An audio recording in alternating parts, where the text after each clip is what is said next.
Now, tonight we are addressing one issue that is of national interest. That is the doctors' strike. Across its grips Kenya's health sector as doctors take a stand for their rights. Public hospitals have been left understaffed for 3 weeks now as the medics demand for change. But at what cost to patient care? A very good evening to you and welcome to the dialogue game. But first things first, let's listen in to what a section of Kenyans are saying about the doctors' strike, which is now in its 4th week. Pesa iko, wataki kupatia madaktari ya sasa. Kwa hivyo pesa kama iko ili alipe madaktari juu wa Kenya tutaumia. Maana yake hatuna pesa. Pesa tunapatiana, hata ushuru inakatwa kwa kila mtu, lakini sasa pesa mbona daktari wasilipwe? Tukienda daktari wanakutibu juu ya pesa yako. Na hii Kenya inafaa Ruto atuangalie hata sisi wagonjwa kwa hizi mahospitali. Miki tunaweza mpatia mawaidha, angalie madaktari na si wananchi. Juu madaktari wakigoma siri, wananchi tutaangamia. There's nothing like there's no money. Money. And a lot of this money is put to waste. We've seen the government has tried to tell us about austerity measures that have not been put into effect. So for somebody to tell us that there is no money, so we can't pay doctors, actually the people who are feeling the pinch ni mwananchi wa kawaida. Sisi ndio tumetaksiwa, tumeongezewa tax. Sisi ndio tunalipa. So hiwezi kuwa kwamba the one using is the one controlling it. Wanatuambia kwamba hatuwezi lipa hao kwa sababu hakuna pesa. There's a lot of billions that we have witnessed going to waste. Na wao sasa hivi ndio ambao wanasimamia hospitali kubwa kubwa. Hii hospitali saizi madaktari ukitaka kuwatafuta unawatafuta kwa appointment. Lakini wanagenzi ndio wako hapo kila wakati na kila asubuhi wanafanya round, wao ndio wanasimamia hospitali. Wao wanagenzi si wagenzi wale. Wale watu ni wakubwa. Na mimi naomba rais wetu, hao watu tafadhali waangalie. If somewhere huko juu people are not utilizing money as they should, or people are not, doing, someone somewhere hapo juu is not doing what they're supposed to do, definitely the doctors won't get paid. And if the doctors won't get paid, definitely the people are suffering, because it's not everyone that can afford a private hospital, you understand? So wale wenye kabisa they are chini kwa ukuta, they can't afford, they are getting affected, and that is wrong. This is a crazy nation because it's all in Kenya where you find doctors are striking, the health sector is pathetic, and the same government can spend close to 1.28 billion on domestic travels alone, you see. And we're having interns. You see, interns, these are the people who take the majority of work. If you go down the hospital, be it the level 5 hospital, the level 3, now the CEOs also are here, the level 3 hospital, you see. They're the people who handle the workload in the hospital. The consultants, you can say the consultant always, 1 hour, 2 hours, they go out. Much of the works are being done by these interns. I feel like it's their right to demand their pay, because it's their right to strike and demand for their pay, because they are entitled to their pay. While in studio, I'm now joined by the national chairman of the Kenya Medical Practitioners, Pharmacists and Dentist Union, Dr. Abidan Mwachi. As Dr. Abidan has over 10 years of experience working in the health industry, both as a surgeon and a manager. Karibu sana to the studio. Daktari, let's begin with the reaction from Kenyans. What's your take on that? The reaction gives us a mixed feeling. It brings to the fore the fact that our patients and the people who depend on us for better healthcare or to take care of their health needs do recognize us.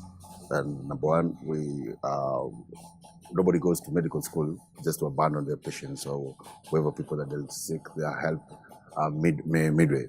So in as much as it is a talk of support, we from our side, we also are very much aware that you're needed in those hospitals to do what you went to school to do. So it's a mixed feeling. You're talking about going to school. You see, doctors spend 6 years in the tertiary institution studying medicine. And when they come to the job market, you see most of the time doctors striking. I mean, you've seen many strike cycles over the years. I mean, why did the rain start beating the medics? What's the brief history of this doctor strike and every time? The history of strikes is as old as devolution. So much of it probably can be pinned down or labeled altogether when healthcare was inappropriately devolved without following the systems and structures that were supposed to set up certain structures as to guide how the healthcare industry is supposed to run in this country. It was done very hurriedly, and so the pockets of strikes that we've been seeing are county-based. And all in all, we've also had several significant national strikes. I can remember the 2011 one, that's pre-devolution. Then we had another one in 2013. In 2013, it was just about a government not trying to honor what you agreed in 2011. No. Then we had 2016, that's spill over to 2017 again, where a government didn't want to honor what we had agreed upon in 2013. And now we have another 2024, where a government doesn't want to honor what we agreed upon in 2017. All right, and Yes. one of the main issues is on the interns. They need to be well remunerated, and they need to be posted, and the government, through the public service, gave the doctors 2.4 billion, but the doctors' body came to be denied and said that interns should not pick their letters of appointment. I mean, why did you choose this path, and yet it could have sorted the issues of interns? The truth of the matter is nobody even needed to know how much money the Treasury has allocated the Ministry of Health. If you scroll back a few reels, you'll find the Cabinet Secretary for Health saying that she has secured 4.9 billion. Then fast forward, you now come to a figure of 3.4 billion. Then fast forward, we come to a figure of 2.9 billion. This is gerrymandering. This is just them throwing figures where we actually know that it is not true. And even if it were, the doctor interns shouldn't have put us into this quagmire, because they have been employed for many years under this particular collective bargaining agreement that we have. So we shouldn't even be discussing or negotiating the doctor's interns pay. It should be a foregone conclusion, since it's a recurrent expenditure. And every government that comes, and governments do act in perpetuity, should actually know that these interns are supposed to be paid this particular much. If you had a calculator here and divided that figure across the many interns, because there are many cadres of interns, you'll find that that money is not even enough. But throwing a wholesome figure is just trying to portray doctors as being ingrates and as being in a condition of refusal of an offer. We needed no offer with the interns getting posted. That is a government's obligation, and it should go without shouting. President William Ruto said that interns are not employees, and the 150,000 shillings that you are requesting the government to give the interns, the president has actually said that it is a stipend for 1 year, and is actually urging the doctors to agree with what the government is offering right now, because it's just a stipend for 1 year, and then later on they'll get employed by the government. To start with the last sentence, I think I'm not as naive as to believe that the government will employ this particular group of interns simply because they took a pay cut.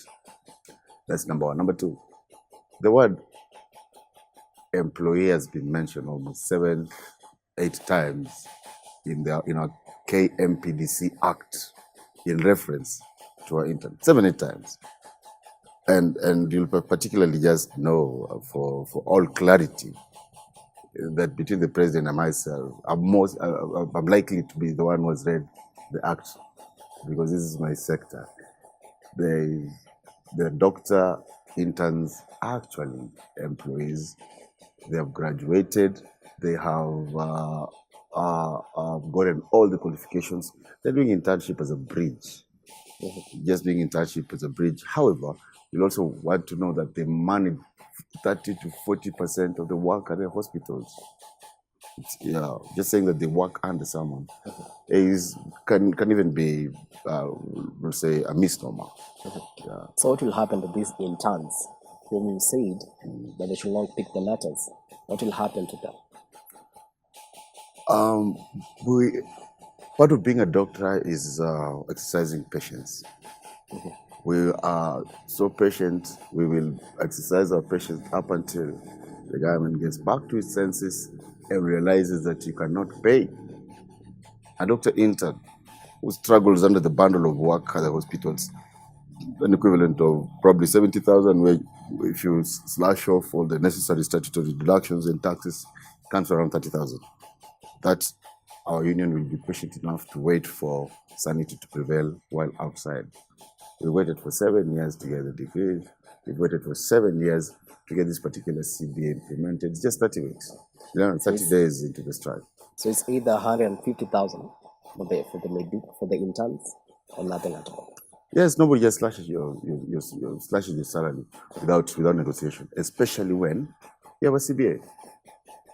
Yes, and that for us is a foregone conclusion. We don't want to discuss the issue of interns pay. In our mind, fixated there because it's in a CBA. Do not just bastardize a CBA in a willy-nilly manner. So we'll discuss the other things.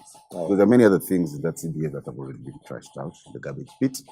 Those ones you're willing to discuss with the aim of actually also not throwing them into the garbage pit. Okay, on Sunday, that is yesterday, President William Ruto said that as a country we need to live within our means, that the current wage bill is 47% against 35%, which should be the case. What's your reaction on that? Now that you are asking for the CBA to be implemented, but the head of state is saying that we are actually living beyond our means as a nation.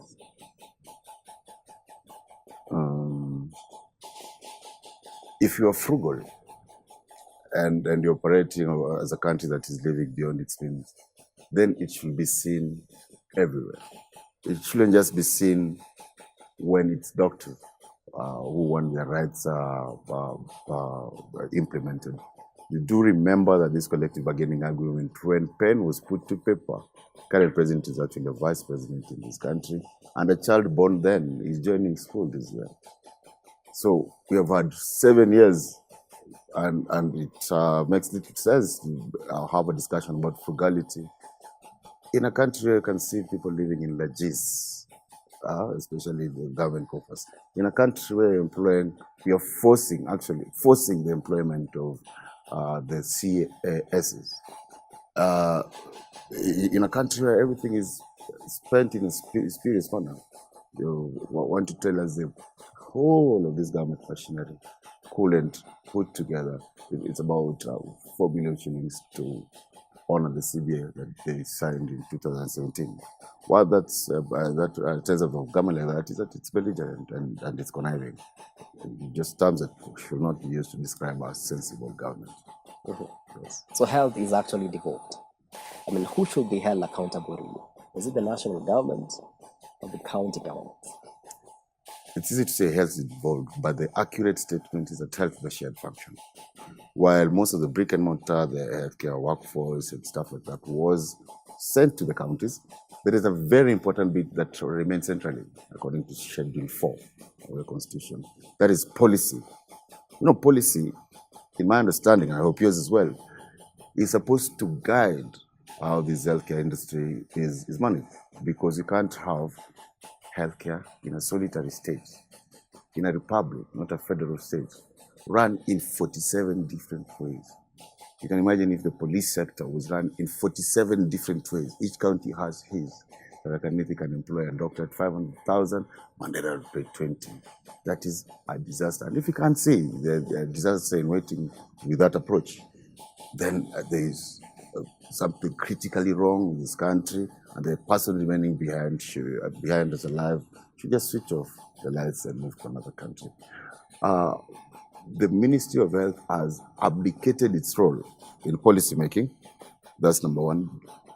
The other issue that you should know is that a majority, a good fraction of the budget from the exchequer actually remains the Ministry of Health.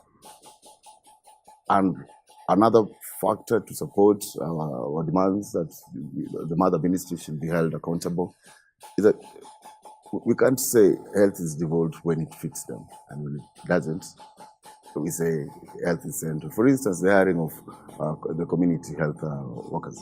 Who's been doing it? The national government. Why didn't you say that health is devolved? And the management equipment scheme, all those CT scans you see being sent to the country. In a devolved system, who should be purchasing those things? It's the county governments who purchase them. It's the national government. So it's actually a shared function. So the national government and the county governments should be held accountable. Yes, in regards to this. The reason I'm saying that is because today the governor of Nyeri, Mutaike, actually say that 59 doctors out of 62 are actually going to be sacked. And he actually directed that their salary is not to be paid starting this month. I mean, what's your take on that? 59 out of 62. What remains of the other three? They should also. The governor actually wrote show cause letters to the doctors, but only 3 of them responded. Okay. So, meaning 59 are actually on the brink of being sacked. So such is our government. You see, that's a tragic comedy, and they should be allowed to calm down and be reasonable. Because after sacking doctors, where are you moving from there? Have you solved that problem? Have you solved that particular problem? Who will take care of the healthcare workers in Nyeri? If his aim was to intimidate the doctors by showing them those sacking letters, you actually call them love letters, that gimmick shall not, cannot work. Doctors leaving their places of work is not child play, that they will be threatened and intimidated with a few things typewritten on a white paper called sacking letters. That will not scare our members. Yes. And what he's doing is actually emboldening our resolve. Because what that means is that, we will leave nobody behind. It is either all of us or none at all. Okay, so what happens when they get sacked? They'll be unsacked immediately. Because what happens? I mean, try to explain to me that a country has dismissed all its doctors. Then what happens? What is the next step that that country will do? Will it manufacture new doctors? Will it go to India, Ethiopia to get doctors?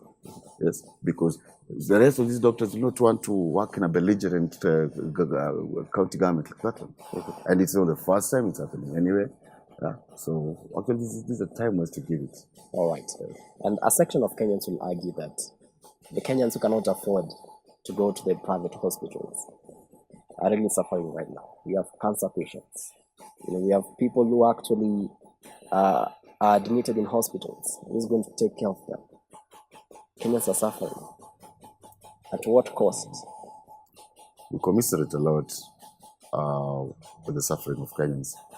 And that is why we've been making a lot of noise, and we'll continue making a lot of noise, so that we disturb and interrupt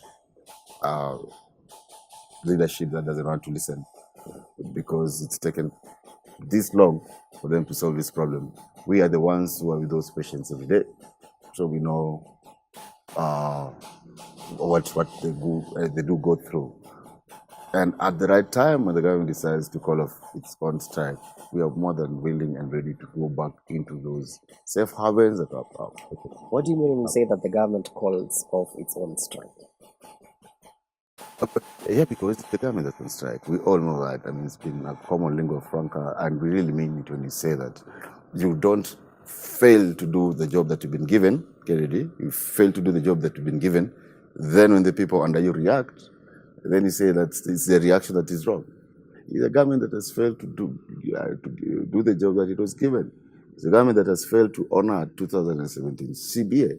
Ours is a reaction to an action. Action of which the government sat on its able hands instead of putting coins together to reach a pound and sort of that collective bargaining agreement. They went on strike. It is now that they are talking because you found them where they are. Yes. We're talking about strikes. Tomorrow, Let me quote you. On last week on Wednesday, in the presser with a section of MPs led by Honorable Babu Wino, you say that you are going to have the mother of all demonstrations on Tuesday. That is tomorrow. I mean, what did you mean when you say that? And you know that right now, the strike is not called for by the court. We're going to have a thunderous row of our members. They will descend in the streets of Nairobi like locusts in the Egyptian fields tomorrow from 9. Because in as much as we are making a deliberate effort in our custodial way in offices, we also have our right to picket, demonstrate, and inform Kenyans of where the government has been acting in a willy-nilly fashion, like this particular instance, and make sure that our voice is heard loud and clear, not just in our, what will I call, our white-collar boardroom setup. So that's the purpose of this demonstration, is to call, there are calls for action for the other Kenyans to also join us. This is not a demonstration by doctors only. It's a demonstration by the doctors and Kenyans at large who have healthcare at the pitfall bottom of their hearts. Yes. So actually tomorrow is also going to be another busy day because Honorable Babu Wino actually gave a notice of motion for the impeachment of Cabinet Secretary of Health, Susan Nakumicha.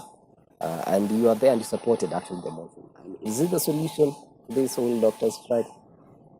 At this particular point in time, where everything seems to be getting on deaf ears, we are just throwing in all the tools, the kitchen sink, something will stick on the wall. And to imagine that you have a cabinet secretary who's supposed to advise the president and did not give appropriate advice. First, allowing a president to demean himself by saying that interns are not doctors when they have the name employer has been mentioned 7 times. Having the first opinion, actually, Cabinet Secretary Zanwad, the first opinion that interns should not be earning what they're earning, and showing complete lack of leadership for a month. I think something got to give, and we're not born with those positions as a birthright. If one Kenyan has died, a country has gone without doctors for 2 days, that is reason enough in a decent country for the cabinet secretary to resign willingly. But you know how we're living. We just start yelling at funerals, trying to chase our own shadows as ghosts while calling cartels. Now, the answer is you've been incompetent and should pave way for somebody else who can do the job. You actually supporting the impeachment. I mean, who do you support for the position? For the position of Cabinet Secretary for Health, I think my opinion already matters. Now you want her out? I want her incompetence out. I am supporting a Mr. or Mrs. Competent into that position. And who is that person?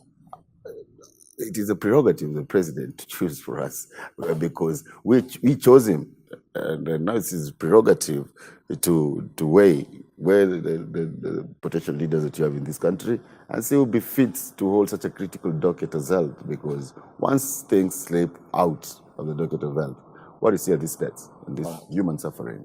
We have to have someone who is completely composed, who doesn't rush to the next microphone at a funeral, to disparage healthcare workers, because that only adds more fuel to the fire that's already there. Actually, as you conclude, many Kenyans don't actually understand what is the 2017 CBA by the doctors. Absolutely. And they're wondering why are doctors striking? Absolutely. In a nutshell, what are some of the main things in that CBA that you're actually demanding for them to be implemented so that doctors can come back to work? Yeah, that's a good question. First of all, in that CBA, it contains a clause on comprehensive medical cover for all doctors. What that means is, you can imagine working in a pineapple plantation, and you deny that pineapple, or it's sold to you at exorbitant rates. Doctors do not have insurance, and it's usually sporadic, erroneous, and inadequate. You work in a hospital where if you fall, you have to be taken to a hospital that is cheaper that you can afford. I mean, that's basic. comprehensive medical cover. Secondly, at that time after the 100-day strike, we negotiated for a paltry salary increase. It was about 12,000, 15,000. Same as Poziba, Ufa, utajenga kuta. So it has accumulated arrears from 2017 to now, okay? Which is not much, but that particular negotiation of the paltry salary increase of 12,000, 15,000, that's reasonable. We have negotiated how it should be paid since 2017 to now, 7 years. A kid born then is now in school, okay? And once you tell them, you'll hear the top echelons coming in serious say that, I even heard Dr. Moth the other day, that we have paid on our part. That is being less than honest, because what they have paid is that they've paid for the 80 or so doctors who work at the Ministry of Health headquarters, while this money is supposed to come from the exchequer and distributed to all the doctors around. So they have not paid 7 years down the line. And it's not an issue of a ballooned wage bill. It's not an issue of that. It's just an issue of being willing to do it, because 7 years is a long time. Now they're paying with the rest. Then the other issue was our interns. You know, we had a clause there that they don't need to stay out for years on end after clearing campus. That we agreed. They'll be posting these ladies and gentlemen to go serve Kenyans, because we actually have a shortage after 30 days of clearing school, so that the knowledge is still fresh and Kenyans do need them. Right now, what you're getting is that they're being posted in batches. It's completely erratic and unplanned for. Okay, and to add insult to injury, they want to take away 9 shillings out of every 10 they used to make and leave them with 1 shilling. That is a 90% pay cut. That's unreasonable. It's injustice. So what do you think that needs to be done so that doctors can actually get back to work? Give our interns their letters as per the CBA. As per the CBA now, the net salary of that doctor, they know what it is. Provide all these doctors in this country with comprehensive insurance so that they afford the healthcare that they do offer. It is disheartening to hear the horror tales of doctors caught in mental issues because they face death every day. And they know that when they fall sick from those communicable diseases that they encounter at the hospitals, they will not be able to afford those things. And it has been happening. It is not just mental stuff. Then pay the doctors what is owed to them, just around 12,000, 15,000 each as per the CBA. Yeah, things are just as simple as that. So without that, not going back to work. No, we can't go back on a promissory note. No, there's no promissory note. In fact, calling these things negotiation is a misnomer, because negotiations happened and ended in 2017. Yeah, so we're waiting for implementation. Yes. All right. Yeah. I guess that's a good point to end there. We'll see how this strike will go on from tomorrow. The mother of all demonstrations. Looking forward to see what will look like. But thank you so much, sir, for your time. Thank you, Ken. That has been Dr. Abidan Mwachi, the national chairman of the Kenyan Medical Practitioners, Pharmacists and Dentists Union, shedding more light on what is all this doctor strike that we're experiencing, which is now in its 4th week. Now, with that, we come to the end of the Dialogue KE tonight. On behalf of the amazing team that made this production a success, have yourselves a blessed night. My name is Kennedy Kimani. I'm a co-presenter. The Sun Language interpretation tonight has been Boniface. In order to keep hope alive in the airwaves,